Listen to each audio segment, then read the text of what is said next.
वो शख्सियत जिन्होंने इंशाअल्लाह अब से कुछ ही हफ्तों के बाद एक बार फिर वजीर आजम पाकिस्तान का हल्फ उठाना है, जनाब इमरान खान।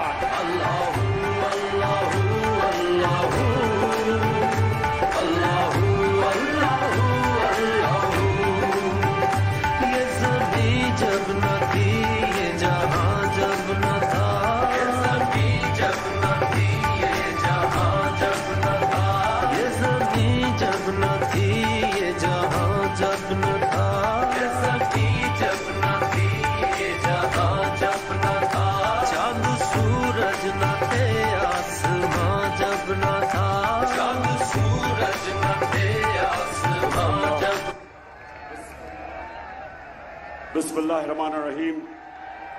इय्याका नअबुदु व इय्याका नस्तईन। मुल्तान ये दूसरी दफा ये 2 महीने में मैं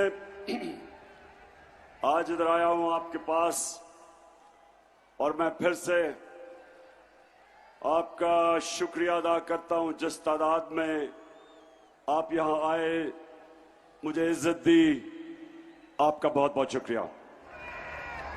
अच्छा मुल्तान, मैं 2 वजह से आया हूं। सबसे पहले आपने मेरी बात बड़ी गौर से सुननी है, और मैं ये अपने नौजवानों को खास तौर पे इस पैगाम को लेकर सारे पाकिस्तान में निकला हूं। पिछले 3 महीने से मैं सारी कौम को इन 2 पैगाम, इनकी समझ, इनकी अहमियत, आपके मुस्तकबिल के लिए मैं अपनी सारी कौम को समझाने की कोशिश कर रहा हूं। सबसे पहले मुल्तान याद रखें, सिर्फ वो इंसान या कौम परवाज सिर्फ वो ऊपर कर सकता है जो आजाद हो। कभी गुलाम ना कभी ऊपर जा सकता, परवाज कर सकता, बड़े काम कर सकता है, ना कौम कर सकती है। इसलिए जब पाकिस्तान बनना था तो सारे हिंदुस्तान के मुसलमानों ने फैसला किया, इल्लामा इकबाल ने जो उनको ख्वाब दिखाई कि मुसलमान एक अजीम कौम बन सकते हैं अगर वो नबी सल्लल्लाहु अलैहि वसल्लम की सुन्नत पे चल के मदीना की रियासत के असूलों के ऊपर पाकिस्तान को कायम करें। और उस वक्त का नारा था कि पाकिस्तान का मतलब क्या, और दूसरा कि मेरा तेरा रिश्ता क्या। और ये भी दो चीजें समझ लें, मेरा रिश्ता बलूचिस्तान के लोगों से, सिंध, पख्तूनख्वा, गिलगित बल्तिस्तान, आजाद कश्मीर, मुख्तलिफ जबानें हैं, सखावत मुख्तलिफ है, लेकिन ला इलाहा इल्लल्लाह हम सबको इकट्ठा रखता है। एक नजरिया, एक किबला। इसलिए एक पाकिस्तान बना था कि हम एक आजाद मुल्क में एक अजीम कौम बनेंगे मदीना की रियासत के असूलों पे। और हम ना अंग्रेजों की गुलामी कबूल करते थे, और ना कायदे आजम ने कहा कि जब अंग्रेज जाएगा तो ना हिंदुओं की गुलामी कबूल करते। हम आजाद कौम रहना चाहते थे। और हुआ क्या मेरे पाकिस्तानियों, हुआ क्या? हम उनकी गुलामी से निकल के आहिस्ता आहिस्ता अमरीकनों की गुलामी में चले गए। और ये जो हमारी हुकूमत गिराई गई, ये अमरीकी साजिश और मुकामी मीर जाफर और मीर सादिक ने मिलकर पाकिस्तान की हुकूमत गिरा के 22 करोड़ पाकिस्तानियों की मुंतखब हुकूमत गिरा के ये चोरों के ऊपर मुसल्लत किया। तो मेरी कौम, मेरे नौजवान, मेरी बहनें और इतनी तादाद में आई हैं, मैं आपको सलाम करता हूं आज, माशाअल्लाह। देखिए,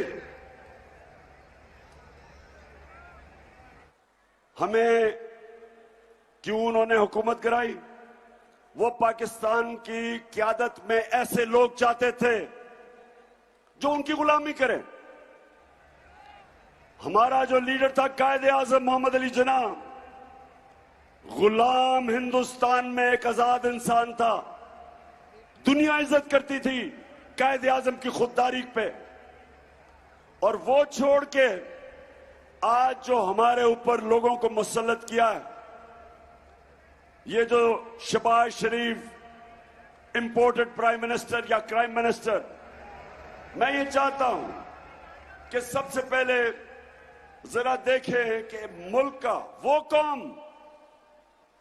कौम जो ला इलाहा इल्लल्लाह पे उस पे सारी कौम इकट्ठी हुई थी आज से 75 साल पहले, उसका प्राइम मिनिस्टर क्या कहता है, जरा ये वीडियो देखें।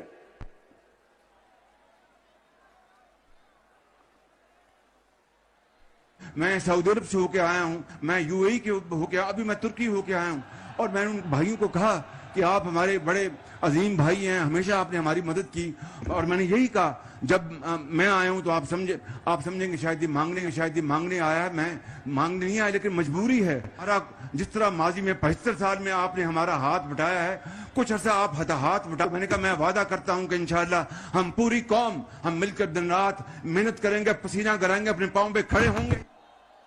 अच्छा, अब एक मिनट, अब ये जरा सुने कि 75 साल से आप हमारी मदद करते रहे हैं, हम भीख मांगते रहे हैं। तो मेरे पाकिस्तानियों, और पहले तो फैसला करो कि क्या इसलिए ये मुल्क आजाद हुआ था? इसलिए लाखों लोगों ने कुर्बानियां दी थी कि आज हम इन चोरों के क़यादत के नीचे दुनिया में जलील हों? इसलिए नहीं बना था। हम कभी ना भूलना हम किसकी उम्मत हैं। नबी सल्लल्लाहु अलैहि वसल्लम दुनिया का सबसे अजीम लीडर, हम उसकी उम्मत हैं। और ये लोग जो ऊपर बैठाए हैं हमारे, जरा वो मिनिस्टर का बताएं, जरा वो क्या कह रहा है ख्वाजा आसिफ, ये भी जरा देखें, पहले समझे कि हुआ क्या। अमेरिका जो है अगर जो है वो चाहे तो इस वक्त पाकिस्तान के लिए इतनी माशी जो है डिफिकल्टीज क्रिएट कर सकता है कि मैं समझता हूं कि हो सकता है हम जो है जो हमारा ऑयल बिल जो है अदा करने के लिए हमारे पास पैसे ना रहे। ऑलरेडी जो माशी हालात जो है हमारे इंतहाई मखदूश हैं। ये सारे वेंटिलेटर जो है ना, ये लगे हुए हैं अमेरिका की मर्जी से लगे हुए हैं।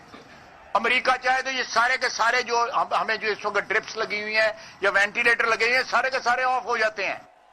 यानी कि हम जिंदा ही सिर्फ अमेरिका की वजह से हैं। बताएं जरा मुल्तान के लोगों, क्या हम अमेरिका की वजह से जिंदा हैं या ऊपर मेरा रब है? सो मैं ये आपको इसलिए बता रहा हूं कि इसलिए इनको लेके आए हैं।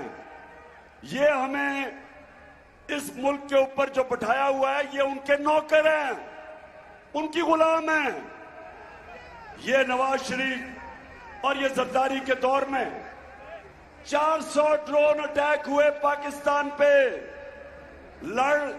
अमेरिका की जंग लड़ रहा है पाकिस्तान, 80,000 अपने लोग मरवा रहा है उनकी जंग में, और 400 ड्रोन अटैक, यानी एक जिसकी जंग लड़ रहे हैं वो पाकिस्तान पे 400 अटैक करता है, जिसमें औरतें बच्चे बेकसूर लोग मारे जाते हैं।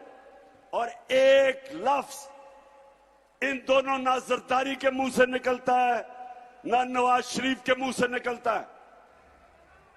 और अगर आपने देखना है कि इस 22 करोड़ अवाम का प्राइम मिनिस्टर अमेरिकी सदर के सामने कैसे बैठा हुआ है, तो जरा देखें, मुजाहरा फरमाएं।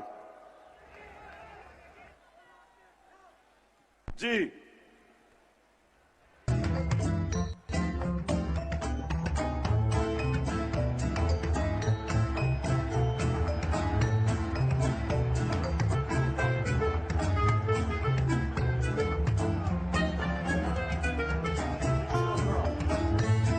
I thank you once again and look forward to welcoming you and Mr. Obama and Mrs. Obama in Pakistan. And Keema and Dal is waiting. अच्छा ये जरा अच्छा अब ये देखें कि हमारा वजीर आजम अमेरिका के एयरपोर्ट पे उससे क्या हो रहा है, ये जरा देखें। नहीं नहीं ओहो अमेरिका, अरे बस बस बस बस मैं ये सिर्फ आपको इसलिए दिखा रहा हूं पाकिस्तानियों कि मैं आया क्यों मैं आपको जगा रहा हूं कि ये बैठा था Pakistani prime minister American president के साथ और पर्ची से पढ़ के कह रहा था कि मैं तुम्हारा शुक्रिया अदा कर रहा हूं कि कोई गलती ना हो जाए, कहीं वो मेरे पर नाराज ना हो जाए। सो इसलिए अच्छा शहबाज शरीफ जब से आया है यहां ऐसे लोग बैठे थे जो समझते थे शहबाज शरीफ से ज्यादा अफलातून कोई आया ही नहीं दुनिया में। नादान लोग इश्तिहार देख के 50 अरब रुपए के शहबाज शरीफ ने आपके पैसे से इश्तिहार चलाए और उसके बाद वो नादान भी समझने लग गया कि बहुत बड़ा अक्लमंद आदमी था। वो और बात है कि 3 महीने में अल्लाह अल हक है, दूध का दूध पानी का पानी हो गया, सारी कौम को असलियत पता चल गई। जरा आप ये देखें, मुल्क का प्राइम मिनिस्टर शहबाज शरीफ मलिका बरतानिया की सालगिरह है और वो जाता है बरतानिया की एम्बेसी में बरतानिया को सालगिरह करने के लिए, बताने के लिए। और ये जरा तमाशा देखें, केक किसको खिला रहा है? बरतानिया के जो यहां सफीर है उसके मुंह पे केक डाल रहा है। ये फिर से दिखाना उनको, कहना का ये है मेरे पाकिस्तानियों, आपको मैं कह ये रहा हूं कि हम जब तक अपने पैर पे खड़ा होकर खुददार कौम नहीं बनेंगे, जब तक इसमें हमारे में खुददारी नहीं आएगी, हम ऊपर नहीं जा सकते। हम भिखारियों की तरह कभी किसी से पैसे मांगे, कभी किसी से। कौमें वो बढ़ती हैं जो इकट्ठे मिलके कौम कुर्बानी देती है, मिलके कौम हर मुश्किल का सामना करती है। जब 2010 में फ्लड आए और या मुल्तान के पास मैं खुद आया, या मुजफ्फरगढ़ डूबा हुआ था, जिधर भी दुनिया में पाकिस्तानी थे सबने मिलके पैसा चलाया, सबने पैसा इकट्ठा किया। किसी इमदाद के बगैर हमारी कौम इतने बड़े सानिया से निकल गई, क्योंकि कौम थी, कौम इकट्ठी हुई।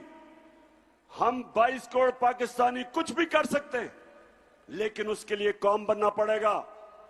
इस तरह के हमारे ऊपर चोरों को जो बैठा दिया है, इससे कौम आगे नहीं बढ़ने लगी। इस तरह कौम जब ऊपर चोर बैठ जाए, कोई कौम से उम्मीद ना रखो कि वो ऊपर जा सकती है, क्योंकि आज तक दुनिया की तारीख में जब तक कौम ऊपर गई है, कौम मिलके कानून की बालादस्ती कायम करके, इंसाफ दे के, फलाई रियासत बना के, अवाम का ध्यान रख के, तब कौम ऊपर जाती है। अब मैं आपको जरा एक रेडियो आकाशवाणी, जो पाकिस्तानी रेडियो आकाशवाणी है, झूठों की शहजादी, जरा अब मैं आपको एक स्किट दिखाना चाहता हूं।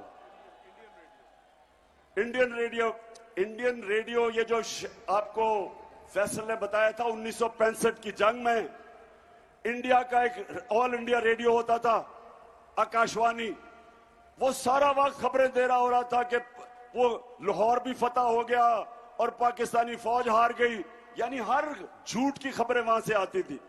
अब हमारी मरियम बीबी हमारी आकाशवाणी बन चुकी है। तो मैं आप जरा पहले बैकग्राउंड दूं। इन्होंने इस मुल्क का पैसा चोरी करके शरीफ खानदान ने, नवाज शरीफ ने, लंदन के सबसे महंगे इलाके में मेफेयर, मैं लंदन जानता हूं, लंदन सारा यूरोप में सबसे महंगा शहर है, उसके महंगे इलाके में इन्होंने 4 बड़े महल्लात खरीदे। तो मैंने उसकी निशानदेही की। मैंने जब कहा कि देखें ये आपके पास किधर से पैसा आया ये 4 महल खरीदने के, तो जब मैंने ये पूछा तो सबसे पहले शहबाज शरीफ के, अच्छा ये सुने, ये 2012 की है, सुनाए। आपकी 4 अपार्टमेंट्स हैं, उनकी 1 अरब से ज्यादा, 1 अरब रुपए से ज्यादा उनकी कीमत है। अब 4.5 अरब तक पहुंच गई है उनकी कीमत। आपने अपनी जो टैक्स में टोटल आमदनी बताई है 94 में 1.5 लाख रुपए है। मुझे ये बताएं कि आपने अरबों रुपए की मेफेयर में प्रॉपर्टी खरीदी कैसे? बात यह है कि जिन अरबों रुपए, अच्छा अब ये आए हैं जनाब शहबाज शरीफ के बेटे जो अभी मफरूर हैं, सलमान शहबाज, ये क्या कहता है ये जरा सुने। 2012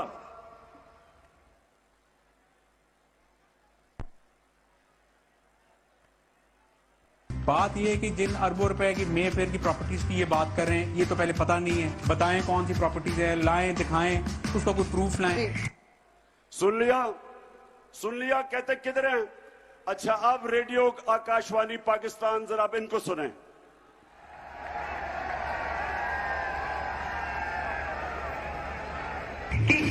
इस तरह मुझे लगा कि आप लोगों को बेवकूफ नहीं बना सकते। मेरी सेंट्रल लंदन में प्रॉपर्टीज तो दूर की बात है, मेरी पाकिस्तान में भी कोई प्रॉपर्टी नहीं है। मैं अपने वालिद के साथ है और मुझे समझ नहीं आई कि मेरी और मेरी वालदा की और बहन भाइयों की प्रॉपर्टीज ये कहाँ से निकाल के ले आए हैं। सना ये पहले इसको कोर्ट में तो लेके जाए, जिस तरह का पेपर ये आपके सामने। अच्छा अब कि ये किधर से निकाल के ले आए मेरी भाइयों की और वालदा की प्रॉपर्टीज? अब इनको नहीं पता था मरियम को कि 2 साल के बाद एक इंटरनेशनल बैनुल-अक़वामी इंकशाफ होगा जिसको कहते थे पैनामा पेपर्स। दुनिया में जो छुपाए हुए थे, दुनिया के मुल्क में बड़े बड़े वजीरों ने, वजीर आजम ने प्रॉपर्टीज छुपाई हुई थी, वो इंकशाफ हो गया, उसको पैनामा पेपर्स कहते थे। जब वो इंकशाफ हुआ तो इनके भाई हुसैन नवाज से जब पूछा गया कि जनाब ये वाकई आपकी प्रॉपर्टीज हैं, मरियम बीबी तो कहती है हमारी कोई लंदन छोड़ो पाकिस्तान में भी प्रॉपर्टी नहीं है। तो अब सुने वो क्या कहता है।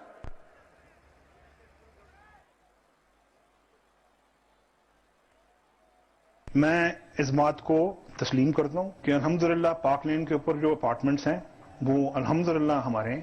मैं इस बात को तस्लीम करता हूं कि उनको ऑफशोर कंपनीज नेस्कॉल लिमिटेड और नीलसन लिमिटेड जो है उनको ओन करती हैं। और मैं आपको ये भी अर्ज करता हूं उनको होल्ड कर रही है इस वक्त मरियम नवाज शरीफ, मेरी हमशीरा जो है। ठीक है जी, ठीक है जी, सुन लिया। नहीं बताए, सुना आपने कि मेरी कोई प्रॉपर्टी नहीं। और अल्लाह ने जब अल्लाह का सच सामने ले आया तो कहता कि वो 4 महलात अरबों रुपए के मेफेयर सबसे महंगे इलाके में वो मेरी बहन मरियम नवाज शरीफ ओन करती हैं। अब झूठ बोलने की क्या जरूरत थी? क्यों झूठ बोलना, बताए ना जरा, मुल्तान बताओ। क्योंकि चोरी का पैसा था, आपका पैसा था। और ये जो मैं आपके सामने दूसरी, एक खुददार कौम और दूसरा, कभी भी जिस कौम के प्राइम मिनिस्टर, उसके वजीर उस मुल्क का पैसा चोरी करते हैं, करप्शन करते हैं, वो मुल्क ऊपर नहीं जाता। करप्शन और चोरी में क्या फर्क है बताएं ना, मुल्तान के बाशऊर लोगों, चोरी और करप्शन में क्या फर्क है? चोरी मसलन कोई जेब कुतरा आ गया, मेरी चीज चोरी कर ली, किसी ने भैंस उठा ली, गाड़ी उठा ली, ये चोरी है। करप्शन होती है जब अवाम का पैसा चोरी होता है, करप्शन का मतलब कि मैंने मोटरवे बनवाना है 50 अरब का, मैं उसकी कीमत बढ़ा देता हूं 70 अरब की, 20 अरब जेब में डाल लेता हूं, इसको करप्शन कहते हैं। कीमत आप अदा करते हैं, पैसा आपका होता है, आपका टैक्स का पैसा जो इकट्ठा करते हैं उसमें से चोरी होती है। यानी इज्तिमाई अवाम का पैसा चोरी जब होता है और हुकूमत में आके वजीर और वजीर आजम और सरकारी नौकर करते हैं तो वो अवाम का पैसा चोरी होता है। वो पैसा आपके स्कूलों पे, अस्पतालों पे, आपको रोजगार देने पे, वो पैसा उस पर लगना चाहिए, वो इनकी जेबों में चला जाता है। और दूसरा नुकसान क्या होता है कि जब बड़ी चोरी होती है अरबों रुपए की, तो वो पैसा बिस्तर के नीचे नहीं रखा जा सकता, वो अगर मुल्क में रखोगे नजर आ जाएगा। लिहाजा वो पैसा मुल्क से बाहर भेजते हैं, दुगना नुकसान करते हैं। जब चोरी करके आप पैसा बाहर भेजते हैं आपको डॉलर लेने पड़ते हैं, और जब डॉलर आप लेते हैं डॉलर की कमी होती है, डॉलर की कीमत ऊपर जाती है, रुपया गिरता है, महंगाई आती है, क्योंकि सारी चीजें जो बाहर से आप खरीदते हैं महंगी हो जाती है। सो एक चोरी का नुकसान, दूसरा जब आप मुल्क से बाहर पैसा भेजते हैं। तो मुल्तान, ये जो हमारी जहाद है, ये 26 साल से इन चोरों के खिलाफ मैं जहाद लड़ रहा हूं, 26 साल से। और मेरा सिर्फ मकसद एक है कि जब तक हम इन बड़े बड़े डाकुओं को कानून के नीचे नहीं लेके आएंगे, हमारे मुल्क का मुस्तकबिल कोई नहीं। हम इसी तरह भिखारियों की तरह भीख मांगते फिरेंगे। श्रीलंका में क्या हुआ है? हमारे दो खानदान 32 साल से हुकूमत कर रहे हैं और चोरी कर रहे हैं। श्रीलंका में एक खानदान 20 साल से मुल्क में मुलव्वस था। क्या हुआ श्रीलंका में? वो खानदान अरबोपति बन गया, उनके एहसास से मुल्क से बाहर इनकी तरह मुल्क का दिवालिया निकल गया। जान बचा के मुल्क से भागे हैं, वो जान बचा के भागे हैं। तो पाकिस्तानियों, ये ही यहां हो रहा है, मुल्क को मुश्किल में डाल दिया। आईएमएफ के 22 दफा आईएमएफ के पास हम गए, और ये दो जमातें 32 साल से इक़्तिदार में थी। तो जो मुल्क मकरूज होता गया, ये अमीर होते गए।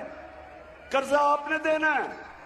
आज जो आईएमएफ हुक्म करती है कि पेट्रोल की कीमत बढ़ा दो, गैस, बिजली, डीजल, सारी जो आज हुक्म मिलता है मानना पड़ता है आपको, क्योंकि वो कर्जे दे रहे हैं। सुल्तान, सुने जरा, गौर से सुने।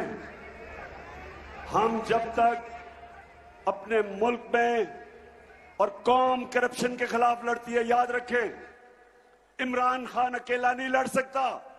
26 साल से मैं लड़ रहा हूं, लेकिन जब तक कौम साथ नहीं मिलती आप ये जंग नहीं जीत सकते, क्योंकि ये ताकतवर लोग हैं, पैसा है इनके पास। हमने इतनी कोशिश की 3.5 साल में कि ये जरदारी और ये शरीफों के जो पुराने बने हुए केस थे इनको सजा हो, लेकिन ताकतवर थे, यहां लोग थे जो उनको सजा होने नहीं देते थे। हमारा इंसाफ का निजाम ऐसा था कि वो खींचते गए। महंगे महंगे वकील थे, हुकूमत सरकारी वकील मुकाबला नहीं कर सकते, फिर पैसा चला देते थे। हम 3.5 साल में इन ताकतवर डाकुओं को नहीं सजा दिलवा सके और आज फिर वो ऊपर आ गए।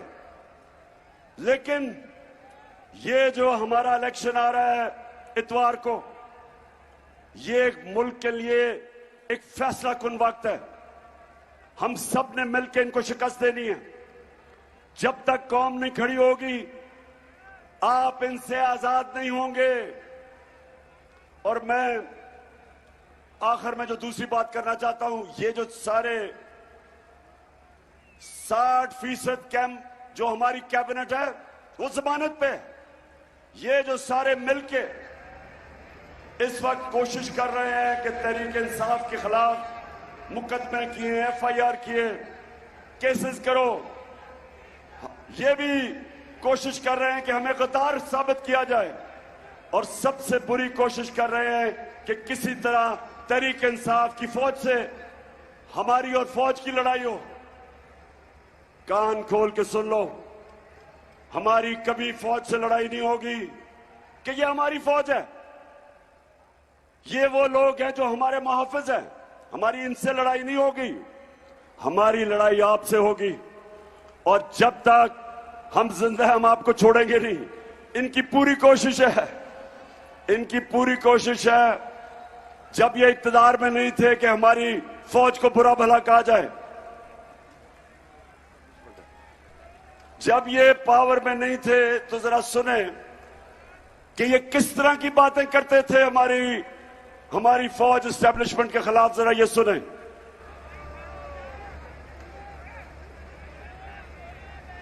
चेंज तो जिनकी वजह से होता है, जिनकी मदद से होता है, हम उनकी मदद नहीं लेना चाहते, और हम चाहते हैं कि अगली हुकूमत का फैसला पाकिस्तान की आवाम करे। तहरीक अदम एतमाद सौदे के बगैर मुमकिन नहीं होती। यहाँ पर अदम एतमाद का जो निजाम है एस्टेब्लिश के बगैर मुमकिन नहीं है। कोई डील करके इक़्तिदार नहीं चाहते। पाकिस्तान में तहरीक अदम एतमाद उस सूरत में अमूमन कामयाब होती है जब इस्टेब्लिशमेंट आपकी पुष्ट पे हो। एस्टेब्लिशमेंट करती है, वो डील का नतीजा हुआ है। जब भी अदम एतमाद से होते हैं तो यकीनन डील करती है। इस्टेब्लिशमेंट के बगैर अदम एतमाद की तहरीक को कामयाब नहीं किया जा सकता, क्योंकि इस्टेब्लिशमेंट की एक तीसरी कुव्वत के तौर पे या चौथी कुव्वत के तौर पे पार्लियामेंट में यानी मुकर्रम खुद जो है मौजूद है। तो इसका मतलब कि जब ये इक़्तिदार में नहीं होते, ये बुरा भला कहते हैं कि सारी बुराइयां इस्टेब्लिशमेंट की वजह से, और जब हुकूमत में आते हैं तो सारा वक्त कोशिश ये होती है कि दूसरों को केसेस करो, सहाफियों को अटैक करो, किसी ना किसी तरह हम सबको गंदा करो और हमें गद्दार कहो। गद्दार वो हैं जो इस मुल्क का पैसा चोरी करके मुल्क के बाहर ऑफशोर अकाउंट्स, महलात खरीदते हैं। गद्दार वो नहीं है जो सारी कमाई बाहर करें, सब कुछ बेच के अपने मुल्क में रहें और जीना मन रहा जिनका पाकिस्तान में हो। वो गद्दार नहीं है, वो गद्दार नहीं है जो इस मुल्क की आजादी के लिए और करप्शन के खिलाफ जंग लड़ते हैं। वो गद्दार नहीं है। जब अर्ज़े खुदा के काबे से सब बुत उठवाए जाएंगे, हम रहले सफा मरदूदे हरम मसनद पे बिठाए जाएंगे, सब ताज उछाले जाएंगे, सब तख्त गिराए जाएंगे, हम देखेंगे, लाजिम है कि हम भी देखें। मुल्तान आखिर में सुने, हमारी जमात तहरीक इंसाफ वो जमात है जो सारे सूबों के अंदर है, वो जमात जो इस मुल्क को इकट्ठा रख सकती है। इनकी जो जमातें रह गई हैं वो सुकड़ गई हैं, छोटी छोटी जमातें हैं। ये एक मुल्क की वफाकी जमात है, और इस वक्त जो हमारे दुश्मन मुल्क को तोड़ना चाहते हैं वो चाहेंगे कि तहरीक इंसाफ कमजोर हो। हिंदुस्तान में खुशियां बनी जब शहबाज शरीफ आया, इस्राइल ने खुशी बनाई। मगरबी मीडिया जो मुझे जानता है, वहां भी उन्होंने इस्तकबाल किया इस चोर का। लेकिन जिधर जिधर मुसलमान मुल्क थे उनकी मीडिया पढ़े, सबको अफसोस हुआ कि एक 22 करोड़ की मुंतखब की हुई हुकूमत, जिसका वजीर आजम दुनिया में जाके इस्लामोफोबिया की बात करता था और नबी सल्लल्लाहु अलैहि वसल्लम के खिलाफ जो बेहुरमती उनकी करते थे, उनकी शान में गुस्ताखी करते थे, उसकी आवाज उठाता था, यूएन में उठाता था, ओआईसी में उठाता था। मुसलमान दुनिया में लोगों ने अफसोस बनाया, दुश्मन खुश हुए। तो पाकिस्तानी फौज दूसरी चीज है जो मुल्क को इकट्ठा रख सकती है, लेकिन अकेली वो इकट्ठा नहीं रख सकती जब तक कि एक फेडरल, एक पार्टी जो सारे सूबों में मुल्क को यूनाइट करे। तो ये साजिश है कि हमें उनके खिलाफ करें और कोशिश करें कि हमारी जमात टूटे। नुकसान पाकिस्तान का है, फायदा इन चोरों का है। इन चोरों को, जिनके पैसे बाहर पड़े और प्रॉपर्टीज बाहर पड़ी है, इनको क्या फर्क पड़ेगा कि पाकिस्तान को अगर नुकसान पहुंचता है? ये जब मुश्किल पड़ती है बाहर भाग जाते हैं।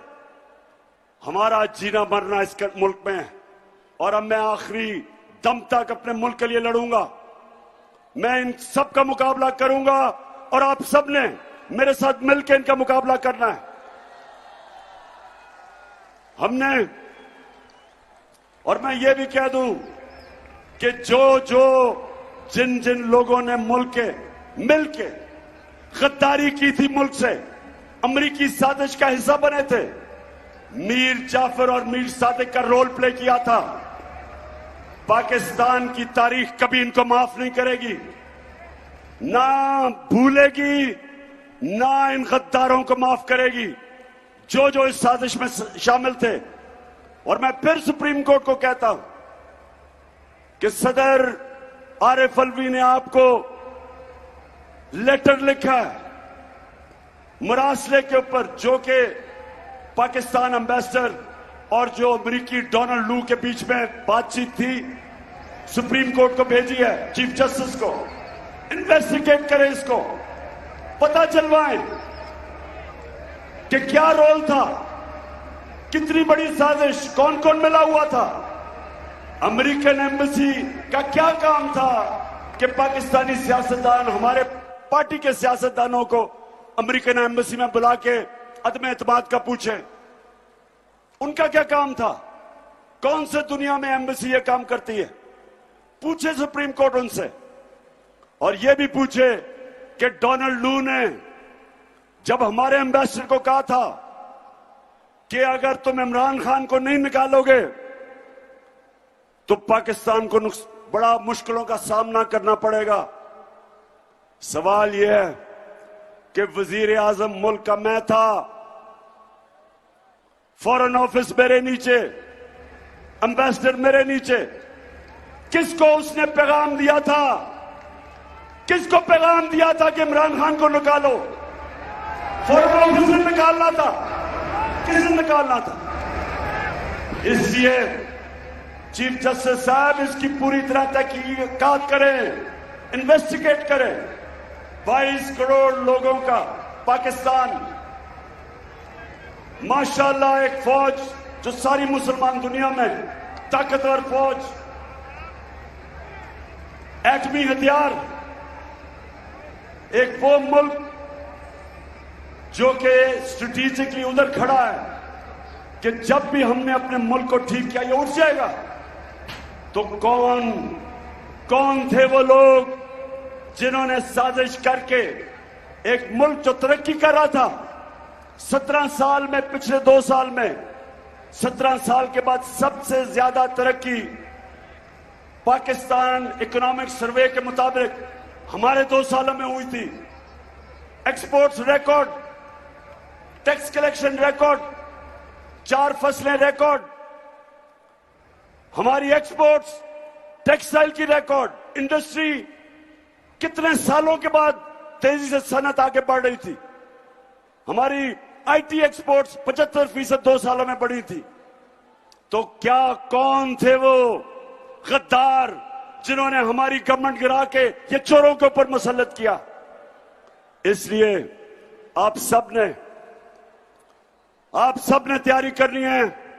17 तारीख को इन लोटों को शिकस्त देनी है और आपने सबने जिम्मेदारी लेनी है। खास तौर पे मैं अपनी बहनों को कह रहा हूं कि औरतों के पोलिंग स्टेशन के ऊपर सबसे ज्यादा धांधली होती है। ये सिर्फ धांधली से हमें हरा सकते हैं, सिर्फ धांधली से।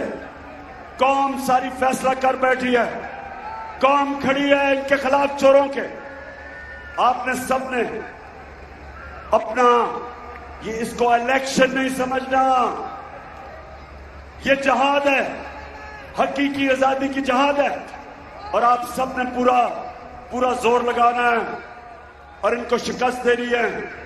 और इंशाअल्लाह जो अगली दफा मैं मुल्तान में आऊंगा, सूफियों के शहर में, बुजुर्गान दीन के शहर में, तो इंशाअल्लाह हम सब मिलके अल्लाह का शुक्र भी अदा करेंगे, अल्लाह का शुक्र अदा करेंगे, जश्न बनाएंगे। और ये इन चोरों को, अमरीकों के गुलामों को, वैसे आपने देखा था किस तरह की बेशर्मी से गुलामी की। हम तो भिखारी हैं जी, हम तो भीख मांगने आए हैं, खुददार हैं हम कौम। ये कौम ला इलाहा इल्लल्लाह, अल्लाह के सिवा किसी के सामने नहीं झुकने वाली कौम, गैरतमंद कौम है, खुददार कौम है। और इंशाअल्लाह इन चोरों को और ये जिन्होंने साजिश की है, सबको इंशाअल्लाह हम शिकस्त देंगे। पाकिस्तान जिंदाबाद।